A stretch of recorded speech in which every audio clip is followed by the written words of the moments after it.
Welcome to Soberish Uprising. My name is Holly Crevo, a former heavy drinker who started a Soberish Uprising of her own almost 2 years ago, and everything's changed. On Soberish Uprising, we tell stories of finding freedom from alcohol on our own terms and living our most aligned and empowered life. Today, I am joined by a dear friend and fellow coach, Cathy. Hi. So good to see you, Holly. Good to see you. I love you're in Costa Rica and you're giving, if you're listening, you're giving very Costa Rica vibes with your background and your tree. Oh, good. I love it. Thank you. Thank you. Yeah, I try for sure. Bringing the nature inside as well. I love it. So it's fun. You and I have like a bunch of common similarities, right? There's a little bit of, spent some time in Texas. We're both child-free by choice, both coaches, and now you're coming on to talk about Soberish. So I love how the universe works. I know. I love it too. It's kind of magical. Well, I'd love to hear, we've briefly touched on, alcohol-free life and what that looks like. I'd love to hear, where are you currently with your relationship with alcohol? Yeah, it's such a complicated question, right? I am definitely on the path to complete sobriety. Okay. It's so funny because I think every now and then when we chat, I'm like, oh, I haven't had anything for a month, and then it's like, well, I went ahead and had something, a watered down cocktail last week. But really, it's on the path to 100% sobriety. And the reason for that is because my body just doesn't like it. My health is so predicated on what I put into my body. Yeah. And I really practiced and worked really hard on the food because I suffer from chronic illness and several autoimmune diseases. And one of the biggest ways that I manage that is through my food. Mm-hmm. And then there's still this nagging thing, alcohol, sitting out there that, of course, has so many more tentacles into our personalities, into our lifestyles, and all that sort of thing. And so that's really the last piece. I've got the food dialed in. I know what my triggers are. And now it's a matter of just completely eliminating alcohol entirely. Because I trick myself, I lie to myself, and I say, oh, I haven't had anything to drink in a month. I'm just going to have one cocktail. And it's true. I just have one. I'm very disciplined. That's not an issue. But even that one or even that half makes me feel terrible. And so it really has come down to the end where it has to be nothing. Yeah. Talk about those tentacles like you talk about, right? So like when you think about drinking and, and you do such great work in your own practice around helping others with like, autoimmune diseases, but like, what were those tentacles like around alcohol when you were still drinking more consistently? Like how did that come up for you? Yeah, so if I think back, I'm a recovering tech exec, and I've been in consulting and technology for 20 years. And part of that, I even worked at a casino for a couple of years running a business intelligence department.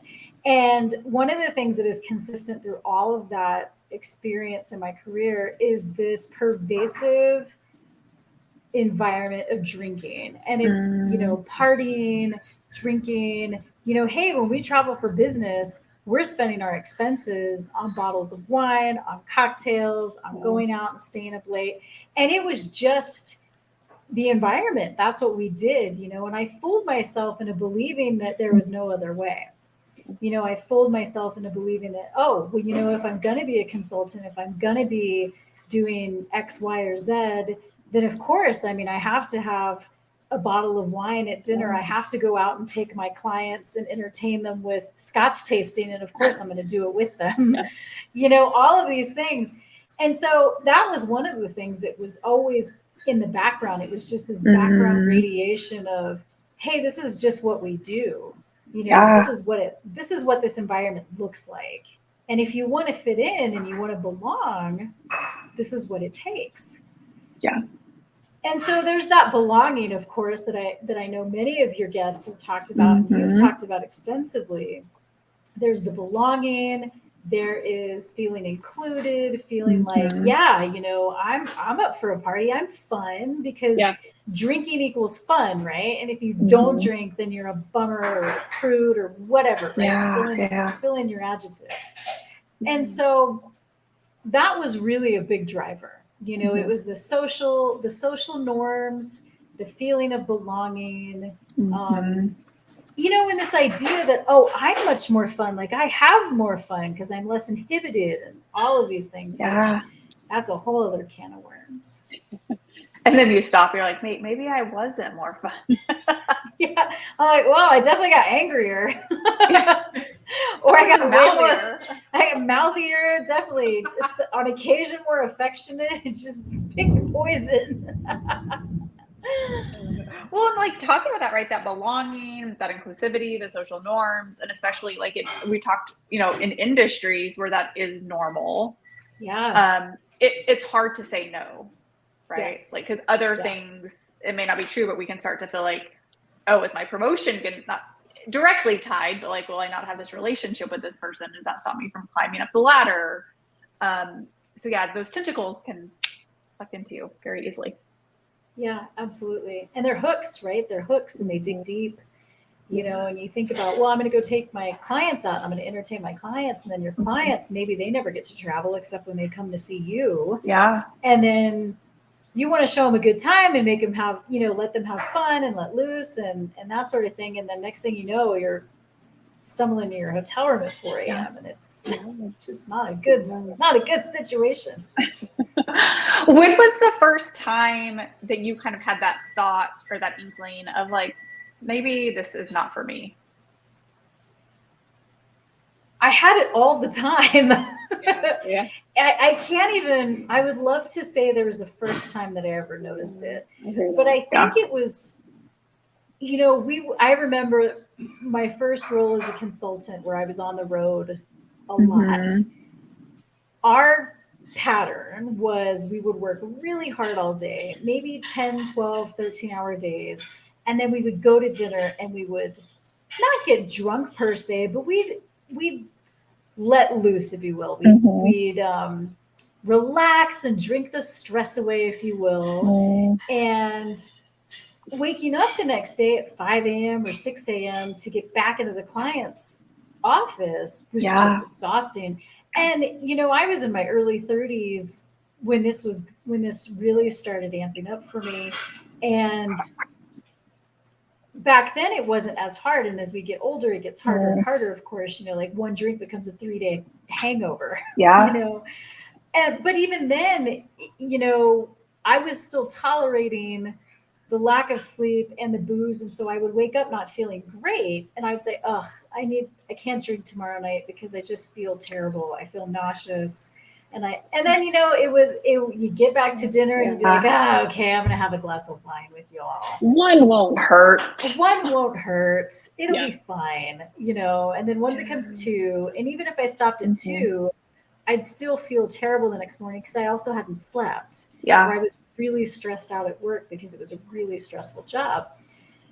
And so it was just these compounding factors that made it really difficult. Yeah.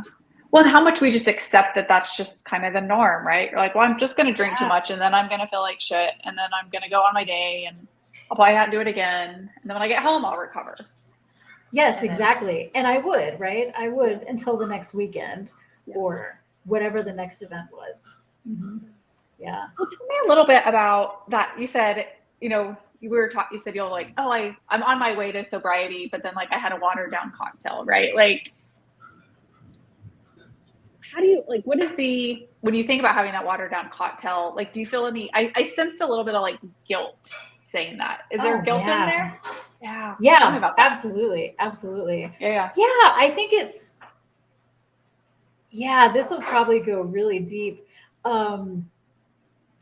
It's almost like a betrayal to myself. Yeah. And the reason I say that is because I know it doesn't serve me. My brain knows, right? Yeah, totally. And my body definitely knows. But for some reason, there's something else there. You know, there's just this urge, like, oh, but it looks so delicious. It's going to taste so good. And it's going to be really fun. And I'll wait for it. You know, I'll order an Aperol Spritz, which has tons of ice. And, you know, I watch him make it, and it has a bunch of club soda. And then I'll tell myself another lie, like, oh, I'm going to get extra Aperol and less Prosecco because then I'll get more bitters, and then that will help my digestion. Whatever lie I tell myself, right? Like, you know, We're very good at life. We're very good at life. we are, right? It's great. I'm so creative, so creative. And I'll nurse it for like an hour and a half. And it, you know, by the time I'm done, there's no ice left, right? Because it's completely liquid. So it is completely watered down. But still, I know that I have betrayed myself. I know that I have let myself down. And I feel shame for that because I know that it doesn't serve me. And even if I'm halfway into the drink, I'll start getting joint pain. And I'll start thinking, oh, my hands hurt. I can feel it in my hands. I can feel the alcohol in my hands because my joints will start to hurt me. I'm to the point where I'm that sensitive. And so, I feel a lot of shame around letting myself down and kind of betraying my own body. And, you know, sometimes when we do this kind of work professionally to help other people overcome their issues or, you know, help them recover from their chronic illness, for example, in what I do specifically with the work, you know, it feels almost like a bit of a betrayal to my clients too. I'm like, oh, you know, I gotta clean this up. Yeah. Oh my gosh. Thank you for sharing that. Cause I think it's that betrayal that you know, you feel because you're like, but I wasn't going to drink and I know it doesn't serve me. And I keep helping my clients do this. And it's like, even if you don't feel drunk, even if you wake up feeling fine, they're just that act can feel like a betrayal when you know that you like want more for yourself. Yeah, 100%. And I was even to the point where I was fooling myself that, oh, well, I can do it maybe once a month. I can have a cocktail. Yeah. You know, and I was doing this for about maybe the last 5 months or so. Yeah. And I thought, well, you know, once a month I can have one. And for the first, you know, 4 months, I was fine. I was waking up and I was feeling okay. And I wasn't really suffering or anything like that. And then, you know, a couple of weeks ago, my friend was having a birthday party. And so we went out and I had that watered down cocktail. And then and halfway into it, my hands start hurting, my wrist starts hurting. And then I just told my partner, I'm like, yeah, this is it. Can't do it anymore. Can't do it. Gotta stop. Yeah. And, you know, you talk about the betrayal to yourself. Your brain's telling you, you don't need this. Your body's telling you don't need this. Like, I'm curious, what do you think that is? Like, what do you think because I've been there before, right? I'm like, I don't really want it. I'm not going to feel great, but I'm like, but I do want it. Like, do you think it's do you think it's like a child? Like, what do you think that is for you? Oh, that's a really great question. I'm sure there's like the child inside of me that's like, I do what I want. You know, I'm a grown woman. I'll drink something. I'm a grown ass woman. I'll do whatever I want. You can't tell me what to do. Yeah. So I'm sure that there's this, you can't tell me what to do kind of component, right? I hear somebody's voice in the back of my head.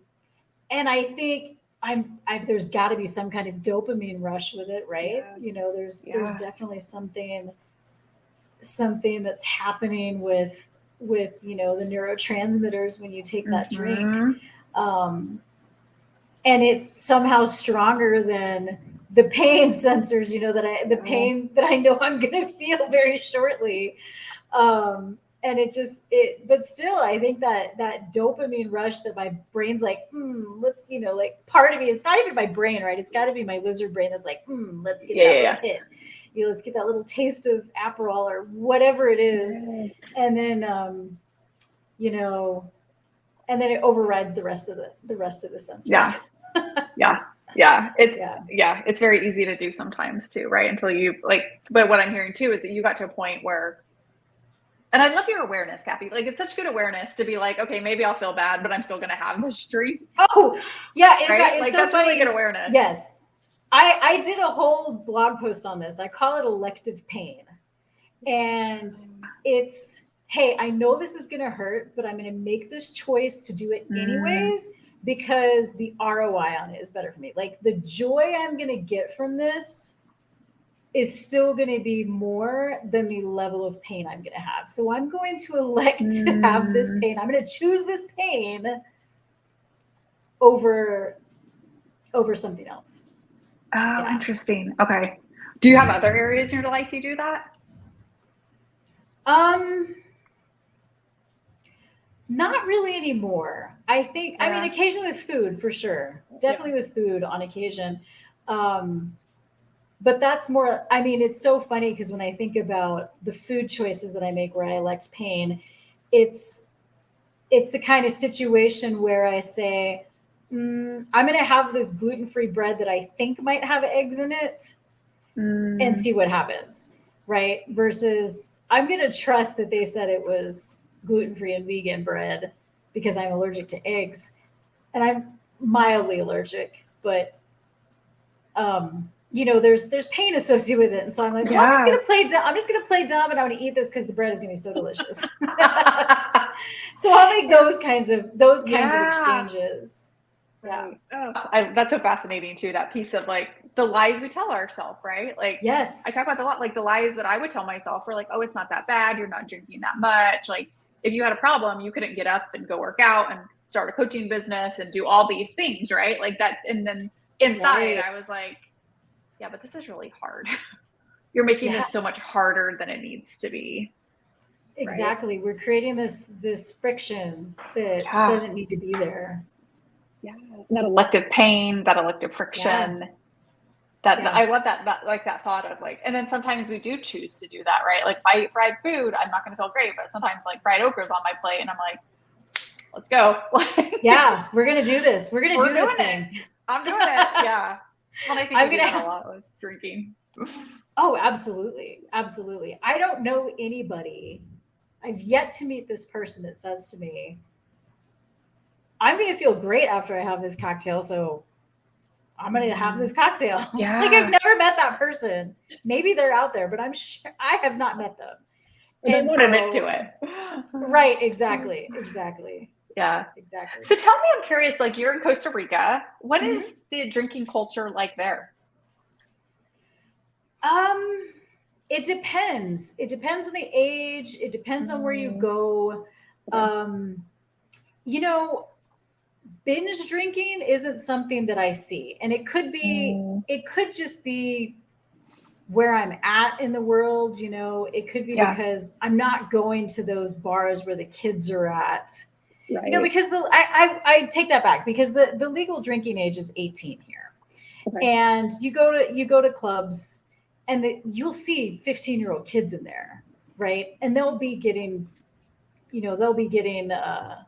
really drunk on beers and chili guaro shots. So I think from a youth perspective, it's very similar to what we see in the US, but I feel like that because the drinking age is younger, it seems to fall off much sooner.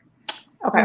So you're not going to bars or restaurants and seeing 24-year-old kids, 24, not kids, but 24-year-old, 23-year-old young adults getting hammered at the bar and just taking shot after shot after shot.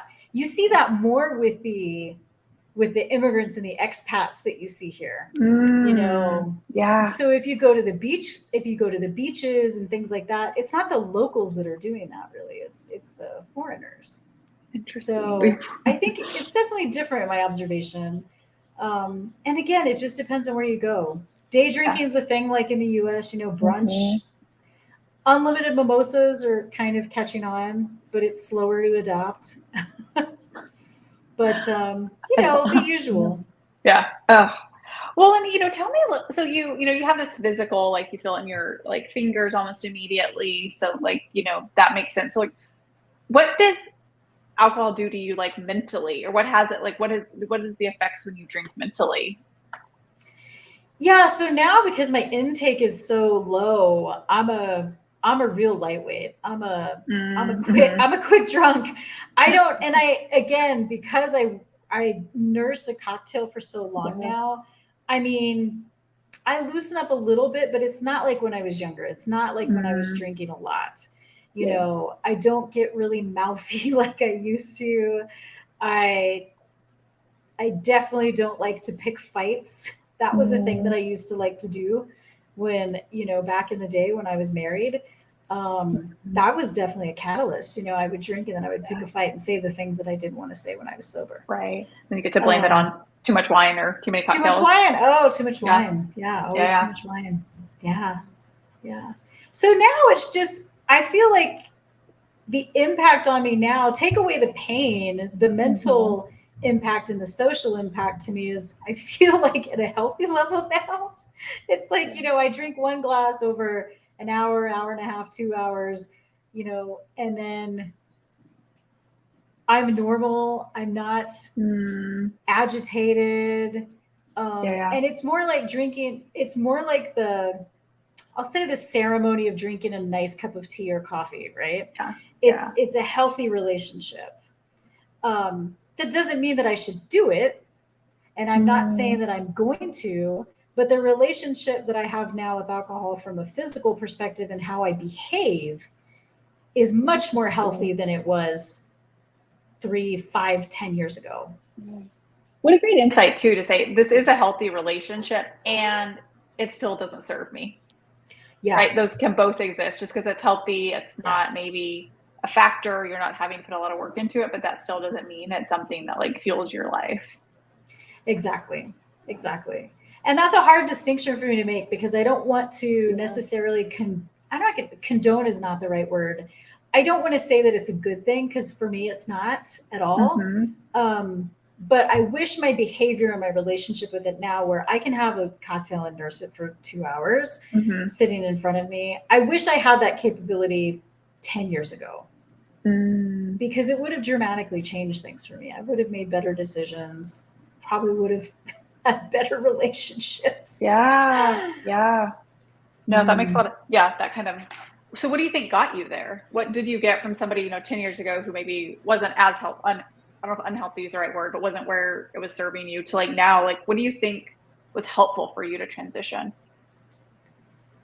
This sounds terrible, but it was kind of like when I had to quit gluten. So over a decade ago, I remember being in my kitchen and I was looking at some stuff and I was thinking to myself, I'm going to have to quit gluten because it's, I'm nowadays what you call non-celiac gluten sensitive.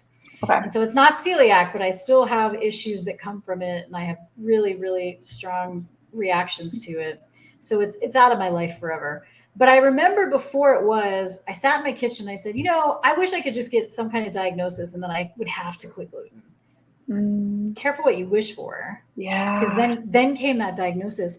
And so with alcohol, it's been really similar. It's been, hey, you're going to feel terrible. Not because you're going to feel nauseous the next day or something like that, but you're going to have joint pain. You're not going to be able to sleep. Everything's going to hurt you physically like you're 100 years old.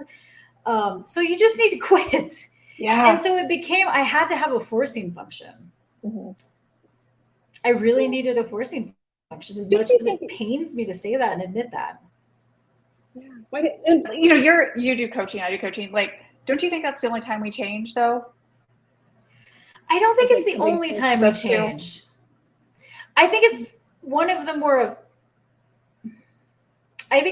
effective catalysts for change. But I don't think it's the only way we change. But I think some of us that are of stubborn constitutions, have the I do what I want attitude. For those of us that are like, I do what I want, we need something. We need a smack or something. We need a little kick in the butt. And unfortunately, I'm one of those people that needs a kick in the butt. I'm not self-motivated when it comes to some of those things, I mean, that's changed over time and I'm adapting, but alcohol followed the path of gluten. It's like, well, I guess I'm just going to have somebody tell me, and my body's like, okay, you're done. Is that enough? Like, how much more proof do you need? We've been trying to tell you for years. We've been telling you for years. Well, exactly. When I say force, I just mean like an internal force, right? Like there's something inside of you that you're just like, this isn't it anymore. Like I always say, like the only reason I quit is I got sick of my own shit. I just got sick of my own shit. Like that's the only I feel like, I was tired of feeling bad. I was tired of standing up as a coach and knowing I wasn't living like an authentic life to myself. Right. Yeah. And I think that's that internal motivator that you're just like, this ain't it. Like, Yeah, I really like that. And I that definitely resonates for me for sure. So hey, if I want to live in integrity with what I do and how I show up in the world, and I want to tell my clients, hey, maybe you should consider taking a look at this, or what would it look like if you stopped drinking, Yeah. what would that mean? And then having my own story to back it up and share and commiserate is helpful too. But I can't do that if I'm still drinking. I can't have that conversation for myself. I can't have that conversation in integrity and say, hey, you might have better results if you quit this. Yeah. And being able to say that from experience and being able to also walk the walk is really important to me. Absolutely. And it's funny because like you said, I don't know if people just don't admit it, but like, I think everybody feels better when they don't drink, right? Or they drink, like everybody kind of knows that piece. But like you said, how do you even say you may feel better if you've never even tried it, right? Or how do you kind of stand up and talk about living to your values and aligned when it's like, when I was drinking, I wasn't having the real experiences. I wasn't having true connection. I wasn't having true growth, right? Like I was always just like dampening it. And I really believe like finding that integrity in yourself and what that alignment looks like is it's like a boss move to be like, this just doesn't work for me anymore. Yeah, absolutely. I agree with that 100%. I agree with that 100%. We talk about, like the morning, one thing I noticed for me when I quit drinking consistently, I probably average a drink every 45, 60-ish days now. But like when I did quit drinking, I like noticed like anxiety went down. I didn't know I was anxious, right? Like I was more patient. So is there anything for you, like confidence wise, anxiety, anything that kind of showed up when you really, eliminated it on a grander scale? Oh, absolutely. I mean, anxiety is a good one, anxiety around, am I going to drive home safely? Something as simple as that. Even if it's just, one cocktail, especially being a foreigner in another country, I don't want to get pulled over and have to lie about that. And then be put in a situation that's really, really scary. And so that's just not a risk I want to take at all. Even though I don't feel like there's any physical limitations, I can say that, right? It's kind of like, oh, when I'm drunk, I'm really confident I'm a great driver. Oh, sure you are. Nobody knows. Even one cocktail, right? Why take that chance? So that kind of anxiety goes down. And I'm definitely much more patient. Like you said, I'm not reactive. I don't project as much onto other people. And I don't explode. Not that I ever have with one drink, but if I had more than that, if somebody said something to me and I didn't like it, I would be like, what do you mean by that? I would get really defensive, and that ability to sit and reflect on something completely goes out the window with booze. Like that goes away. And I think the way you capture is being present, right? You can't be present when you're inebriated, or when you're what's the word I'm looking for? When you're compromised in any way. You just really can't show it fully. And so I think all those things were outcomes for me. They just all got better. That presence, like we think we are, right? Cathy and I are having a glass of wine, but like there's this like, I'm not as sharp, I'm not paying attention. I'm thinking when my next drink's gonna be, do I need to order another? Like how much I didn't realize how much mental space booze took up until I didn't have it, right? I'm like thinking, is it 5 o'clock time to open a bottle of wine, or are we going to go for lunch? What can we have there? Like how much space it can take up. It's so funny you say that, because I'm thinking about going out with friends, back in the day, and looking at their drinks to see how much have they drunk. Are they going to order another one? Would it be weird if I ordered one and nobody else did? And so then there's this comparison dynamic. It's this whole comparison reel rolling in the back of my head that is taking up all this extra real estate too. Instead of just being in the conversation, enjoy it. I'm like, I wonder what would happen. I'm like, is anybody else going to get another drink? And it's almost this, hey, I need somebody else to do this with me because I can't do it alone, or I'm going to feel a certain way. And then if nobody else does it, then I'm going to be like, and so there's this this other really weird backtrack rolling at the same time. Oh, yeah. That's such a great, because I remember going, like, you meet somebody and you're like looking around, you're like, who's going to order first? And you're like, I'm not going to drink unless somebody else does. I don't know, somebody's going to have a glass of wine. So you're like, well, if they are, I'm going to. Of course. That's interesting. I forgot about that. Yeah. Yeah. And I mean, I even see that nowadays, right? And so, but now I can say, for instance, my partner and I, we went out to dinner this weekend, and I ordered a mocktail. He ordered a sangria, and I said, "Are you going to have another one?" And he's like, "I think so." And I said, "Okay, I guess I'll go ahead and order another mocktail." So now I can. I'm still doing some of the same math, but the gymnastics that are going on my head, it's more of, hey, do I also want something to kind of like, do I want to drink water for the next hour, or do I want to, have something to play along, And so those gymnastics are still there a little, but they're much different now. Like the judgment goes away, the shame goes away, all of the guilt, all of that stuff, it's no longer there. And it's such a gift. I love that idea too. Like it's still there, but it's not emotional. There's no, like you said, there's no judgment, there's no shame, there's no guilt. You're just like, do I want one? Yeah. Or no. Yeah, I have no attachment. Do I want to drink water, or do I want something a little more fun? I want something a little more flavorful. So I'm going to get a mocktail, or I'm going to get a fruit juice or something. And it becomes a non-issue. It's not a thing. Whereas before with the alcohol, everything was a thing. Yeah. So now I just don't make it a thing.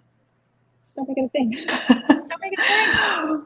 Well, I'll have my closing question, but would love to hear for you to share, working with chronic illness, the work you do is so important. Maybe just share a little bit about the work you do in the world.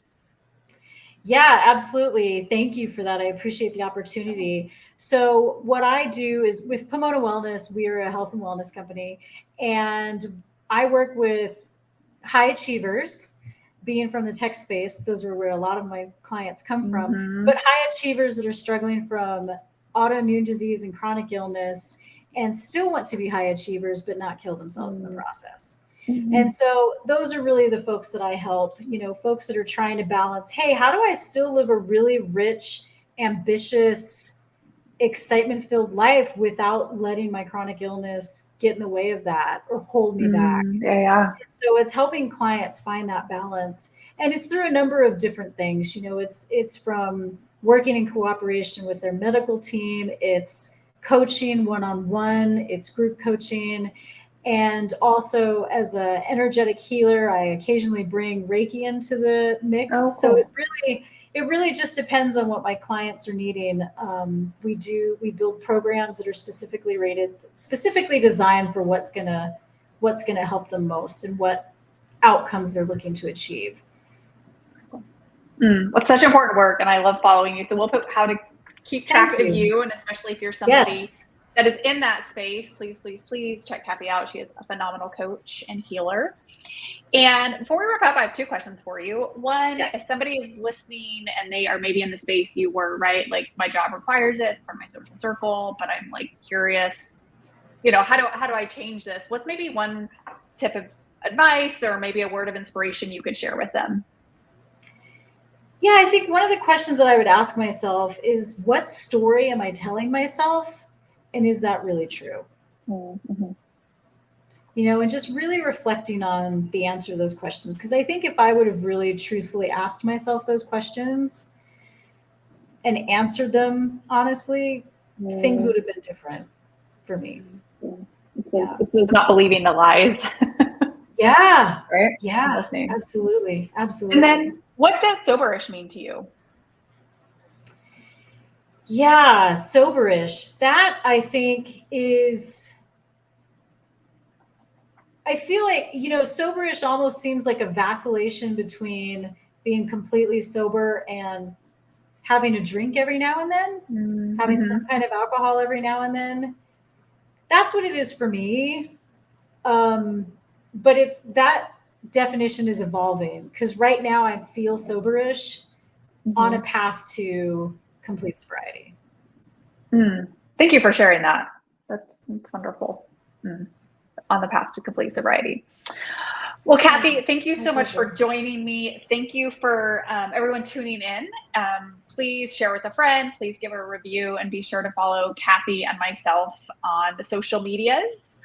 And I am all announced here. I am launching my new website, soberishuprising.com. So if you're interested in joining my email list, learning more about what I'm doing in this space, please head over there. And thank you for tuning in. And remember, it's not about saying no to you or booze. It's about saying yes to you.